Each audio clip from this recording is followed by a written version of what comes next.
हां, नमस्कार. मी योगेश मिसाळ, राहणार वेरूळ, तालुका खुलताबाद, जिल्हा छत्रपती संभाजीनगर. मी गेल्या एक 4-5 महिन्यापासून श्री महेश जाधव सर यांची मोसंबी फळासाठी ट्रीटमेंट घेतो आहे.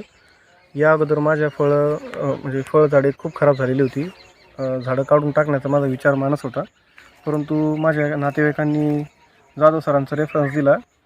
मला अगोदर असं वाटलं की काही फरक पडणार नाही, पण खूप आमूलाग्र बदल झाला आणि झाडं पूर्ण पिवळे झालेले होते. पानं गळत होती आणि आजच्या घडीला झाडाला एकही पिवळं पान नाही आणि झाडांची पानांची संख्या पण खूप वाढलेली आहे आणि आता बाग म्हणजे खूप सशक्त झालेला आहे पूर्वीपेक्षा.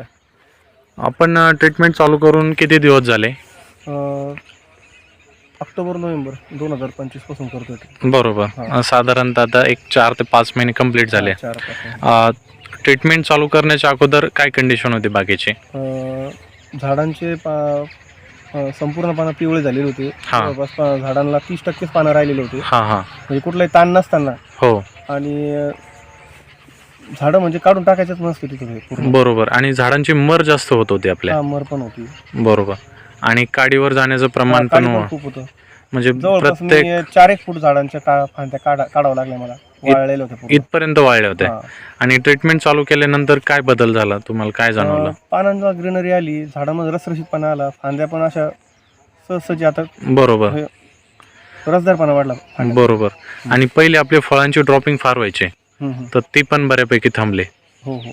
आणि जो रेड माइटचा अटॅक होता, ज्याला आपण मंगू म्हणतो किंवा हे, आता नवीन फळांवर तो काही दिसत नाही. आता त्यांची ट्रीटमेंटच्या पूर्वीच काळे झालेले होते काही फळं. बरोबर ते आहे त्या स्थितीत आहे. बरोबर. आणि नवीन जे बहार लागला तो काही त्या म्हणजे ब्लॅक वगैरे काही झाले नाही ते फळ. ब्लॅक नाही झाले. आणि पुन्हा जे पूर्वी काय व्हायचं, झाडांच्या असे खरबडे फळं यायचे, हा, ते हा. पण आता नवीन काही दिसत नाही. आता एकदम क्वालिटी बस. रसरशीतपणा आहे. आणि जो पूर्वीचा मिरगे बरोबर. आहे त्याच्यावर, तर त्यांच्यामध्ये पण रसरशीतपणा खूप चांगला आलेला, म्हणजे बरोबर त्याचे बरे पैसे मिळतील आपल्याला.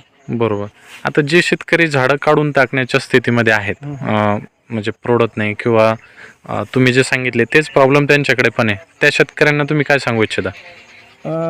एकदा तुम्ही काय हरकत नाही यांची ट्रीटमेंट घेऊन बघायला.